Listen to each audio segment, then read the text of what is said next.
ရုတ်တရက်ဆိုသလိုပစ္စည်းတစ်ခုကိုအရန်ဝယ်ခြင်းစိတ်ပေါက်လာတာမျိုးအဲ့ဒါကိုဘယ်လိုထိန်းချုပ်ကြမလဲဟုတ်ပြီဒီနေ့မှာတော့လေအဲ့ဒီလိုချက်ချင်းဝယ်ခြင်းစိတ်တွေရဲ့နောက်ွယ်ကအကြောင်းရင်းတွေကိုနားလည်အောင်လုပ်ပြီးကိုပိုက်ဆံအိတ်ကိုပြန်ထိန်းချုပ်နိုင်မယ်လက်တွေ့ကြတဲ့နီလန်းလေးတွေကိုအတူတူကြည့်ကြကြရအောင် ညာဘက်အေးရထဲမှာဖုန်းလေးတုံးရင်းနဲ့လေဒါဒီတော့ဝယ်ထားမှဖြစ်မယ်ဆိုပြီးချက်ချင်း order တန်လဲမိတဲ့အဖြစ်မျိုးကြုံဘူးကြတယ်မလားအဲ့ဒီအချိန်မှာတော့ဒါဟာတကယ်ကိုမရှိမဖြစ်လိုအပ်တယ်လို့ထင်ခဲမိတာပေါ့ဒါပေမဲ့အဲ့ဒါကတကယ်ပဲကိုယ့်ရဲ့ဆုံးဖြတ်ချက်စစ်ထိခဲ့တယ်လား တကယ်တော့လေအဲ့ဒီလိုရုတ်တရက်ဝယ်ခြင်းစိတ်တွေဘင်းဘင်းမပြပေါ်လာတာဟာကိုယ့်ရဲ့အားနည်းချက်တစ်ခုတည်းကြောင့်တော့မဟုတ်ဘူးဗျဒါဟာကျွန်တော်တို့ကိုပိတ်ဆန်သုံးအောင်ကိုတမင်တကာဒီဇိုင်းဆွဲထားတဲ့စနစ်ကြီးတစ်ခုရဲ့အစိပ်ပိုင်းတစ်ခုဖြစ်နေရပါ ကဲဒီတော့ခက်တဲ့ဆေးဝယ်ညံ့ညံ့ထောင်ချောက်အကြောင်းကိုရင်ဆုံးကြည့်လိုက်ကြအောင်အခုခေတ် e-commerce platform တွေတော့လဲတစ်ချက်နှိပ်လိုက်ရုံနဲ့ပိတ်ဆန်သုံးလို့ရအောင်တတ်နိုင်သမျှအလွယ်ဆုံးထည့်အောင်ကိုတိစောက်ထားတာ ဒီတော့ဒီပထမဆုံးခြေလမ်းကအဲ့ဒီဝယ်ခြင်းစိတ်ကိုအတန်းဖြီပြီးတားဆီးဖို့မဟုတ်ဘူးအရေးကြီးဆုံးကဘာလဲဆိုတော့အဲ့ဒီစိတ်ကဘာကြောင့်ဖြစ်လာတာလဲဆိုတာကိုနားလည်ဖို့ပဲအပြင်ကိုမကြည့်ရင်ကိုယ့်အတွင်းစိတ်ကိုအရင်ဆုံးလေ့လာကြည့်ဖို့လိုတာပေါ့ဆိုတော့ကိုမေးရမယ့်အဓိကမေးခွန်းကတော့ငါဘာကြောင့်ဝယ်ချင်နေတာလဲဆိုတာပါပဲဟုတ်တယ်ဒီမေးခွန်းရဲ့အဖြေပေါ်မှာပဲနောက်ဆက်တွဲနီလန်းဒီအားလုံးကအစပြုလာတော့မှာပါ Okay ပထမဆုံးနဲ့အထီးရောက်ဆုံးနီးပြူဟာတစ်ခုကတော့ခဏရက်ဆောင်ဆိုင်ခြင်းပါပဲဆိုလိုတာကဝယ်ဖို့ဆုံးဖြတ်ချက်မချခင်မှာမဖြစ်မနေစောင့်ရမယ်အချင်းတစ်ခုကိုဘာတာကိုတတ်မှတ်လိုက်တာမျိုးပေါ့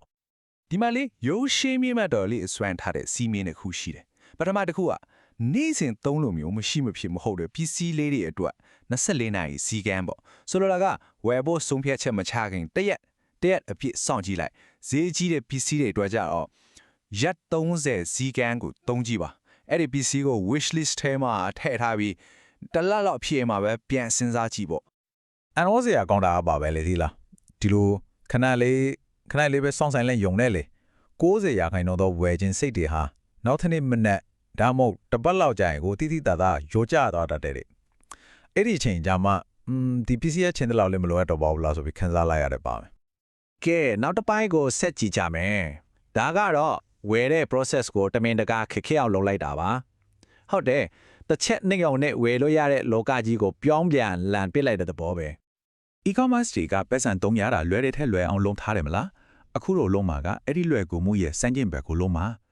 ဆိုလိုတာကဝယ်တဲ့လုပ်ငန်းစဉ်ထဲမှာအစစ်တွေတမင်တကာကိုထပ်တိုးပြီးအခက်ခဲလေးတွေဖန်တီးလိုက်တာပေါ့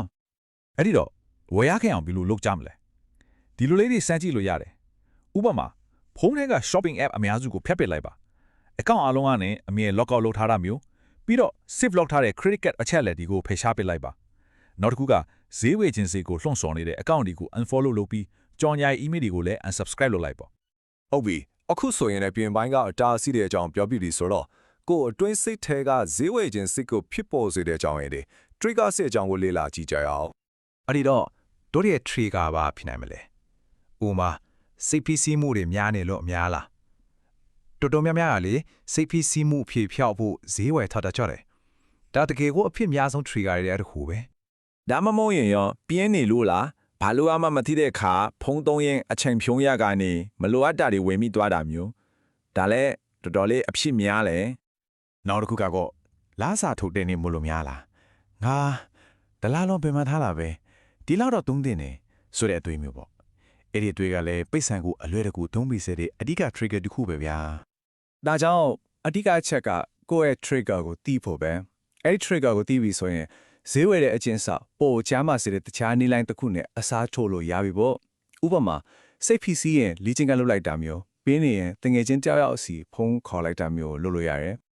ကဲနောက်ဆုံးအနေနဲ့ပစ္စည်းချို့မဝယ်ခင်မှာကိုပြန်စစ်ဆေးမဲ့ reality check လုပ်မဲ့စိတ်ပိုင်းဆိုင်ကစကားစစ်နီလန်းဒီကြောင့်ပြောပြချင်ပါတယ်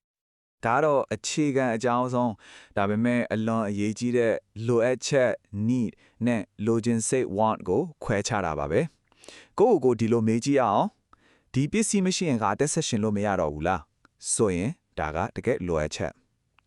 ဒီပစ္စည်းကငါ့ကိုခဏတာပြောရှင်မှုပဲပေးမှလားဆိုရင်တော့ဒါ logic တက်ပါပဲ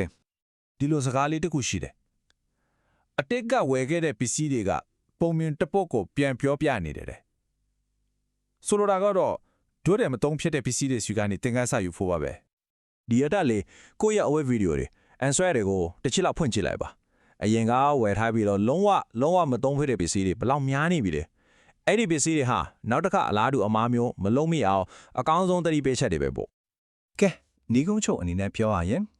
ဒီနီလန်းနဲ့အားလုံးဟာကိုယ့်ရဲ့ပိုင်ဆိုင်အိတ်ကိုပြန်ထင်းချုံနိုင်အောင်ကိုစွမ်းအားပြန်မြင့်တင်ပေးတဲ့နီလန်းတွေဖြစ်ရှုမြင်ကြည့်ကြရအောင်ပါ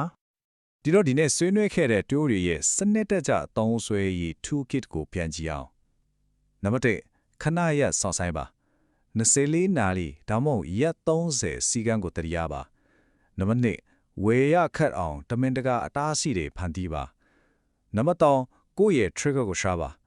ဘာကြောင့်ဝေချင်တယ်လဲဆိုတော့ကိုသိအောင်လုပ်ပါပြီးတော့နောက်ဆုံးတစ်ခုကတော့လိုအပ်ချက်နဲ့လိုချင်စိတ်ကိုအမေးခွဲချပါ